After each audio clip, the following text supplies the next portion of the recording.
Erinya Muyambi Moses nga ndi mumyuka wa RDC mu kibuga kyaffe ky'Emukono. Mu kaseera kano nga twetegekera okujaguza olunaku lwaffe olw'abakozi lujaguzibwa buli mwaka olunaku olusooka mu mwezi ogwokutaano, ate era nga tugenda kujagulizibwa wano ku mulirwano e Buyikwe, ng'era omugenyi omukulu agenda kubeera pulezidenti waffe omulonde, ate era ateekateekeddwa okulayira ennaku z'omwezi nga 12 era omwezi gwe gumu. Ndwala omukisa guno kuyozaayoza nyaffe Uganda olw'okutuuka ku kkula eryo ly'abakozi era n'okukubiriza abantu bonna okwongera okuba abakozi.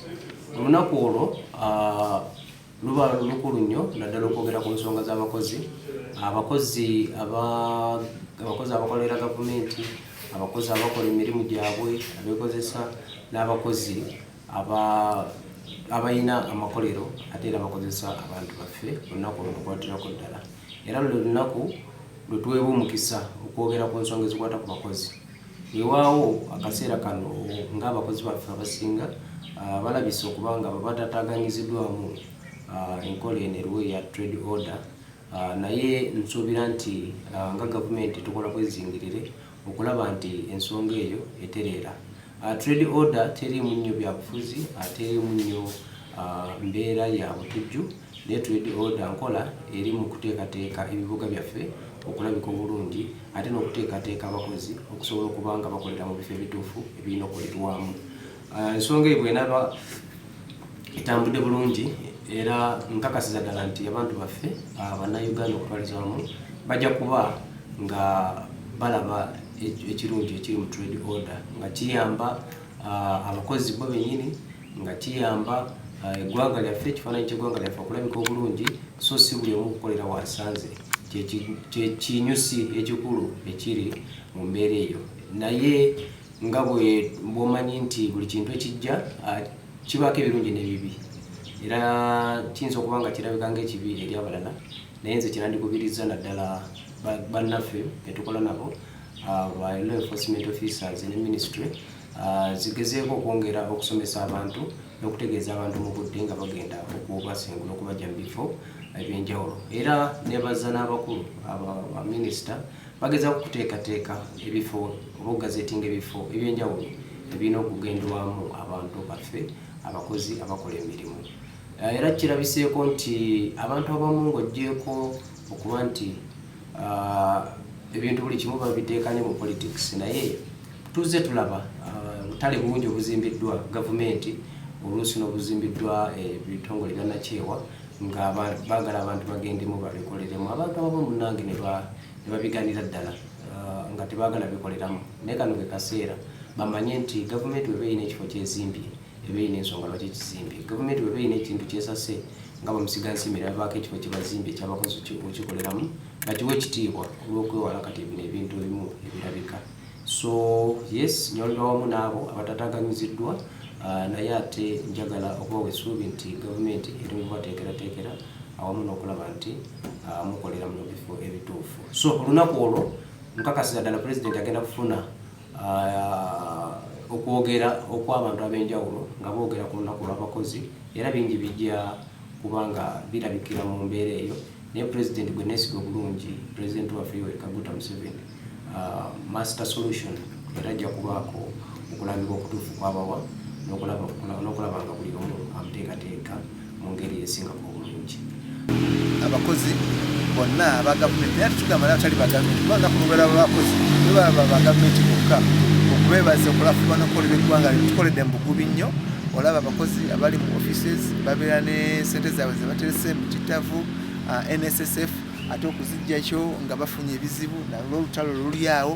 Nsaba okunaku kuno olw'abakozi nti abakozi abagwa mu kkowe eryo abagibako National Social Security Fund babeere nga nabo nga amateeka gakkakkana, basobole okweyambisa ssente zaabwe si mu kufa, si mu kuba nga takyasobola kutambula, naye nga waliwo obwetaavu zibeere nga zibayambako, zibayambe n'okuba nga zifuuka investment okusinga okuzirya n'okwejjanjaba nga bamaze okukaddiwa. Njagala okubeebaza okukolera eggwanga lino n'okubakubiriza nti bannange na gye tuli mirimu gyaffe twewala nnyo ekiyitibwa enguzi.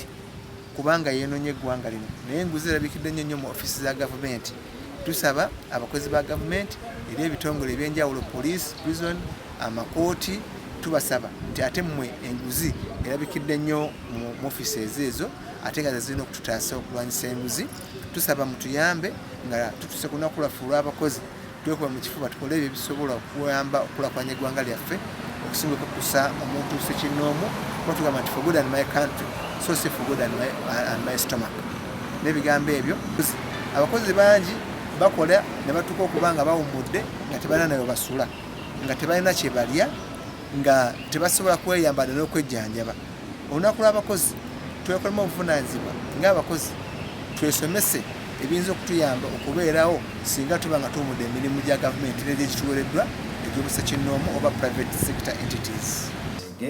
Erinnya lya Kabali Jerome Kimera, District Vice Chairperson w'e Mukono, Secretary wa Finance, Planning and Administration. Ng'omuntu akulembera administration politically, njagala okutwala omukisa guno okuyozaayoza abakozi bonna buli omu alina kyatuusako engalo okukola okufuna emmere, okufuna kyaliisa amaka ge, engeri gy'alabiramu abantu be, okwerabirira ng'omuntu wano okulabira bakadde be bonna gye bali bonna njagala okubayozaayoza okutuuka ku abakozi naku lwa muwendo nnyo olwo kubanga bitujjukiza nti ffenna tulina okukera ku makya ne tugenda ne tuyiriba ne tuyiiya nisobola okwebeezaawo kubanga omuntu yenna atakola n'okulya taalyenga kiri mu Bayibuli ekyo tetulina kyakikolera. Naye olunaku olwo era nensigala nga nkubira gavumenti omulanga tulina kubeera lwa formality lwa kuyisa buyisa binyumo nti olunaku lw'abakozi ng'abakozi baffe kiba kyabonaabona.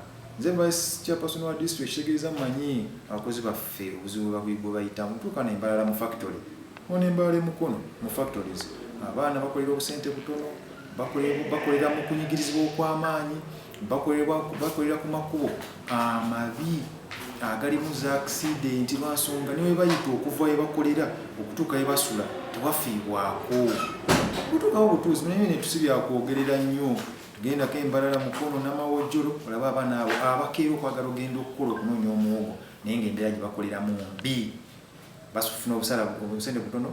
Ate ku palamenti yaffe ekyaganya okukola minimum wage simanyi lwaki naye nga tekyandibadde kyetaagisa. Naye obanga ogenze mu bakozi ba gavumenti bennyini kawe basomesa ba primary waliwo essuubi nti bagenda bongeza omusaala financial yejja naye nga kyamazima kibadde kyabwenkanya omu okubanga afuna ssente empitirivu ate munne gwakola naye ku level y'emu ya education ng'afuna obusente butono. Owa science ali mu 4 owa arts ali mu 6-7 ddala bagenda mu katale keekamu nga kyamazima kimalamu amaanyi era abakozi bannaffe. Ekyo nze njala njukiza gavumenti byebimu ku nsonga lwaki corruption n'obubbi tekugenda kuggwa mu bantu because of that unfair pay gye mutaddewo ate gye mumanyi obulungi naye nga mubitunuulidde butunuulizi because interest za mubusi zibeera ku bintu birala. Lezo ngamaliriza nsaba abakozi bonna mubalowoozeeko. Oli omwana agenda mu factory embalala okukola afuna akasaala akeeyagaza nekaba si kangi nnyo naye nga akatono akeeyagaza mu butono bwako ate nga n'embeera gy'akoleramu yeeyagaza ng'ewa ekintu kye bayita human rights nga ziweebwa ekitiibwa wa gye bakolera. Naye mumufa kuba China ne baana bammwe Abannayuganda nga temubafaako neyanza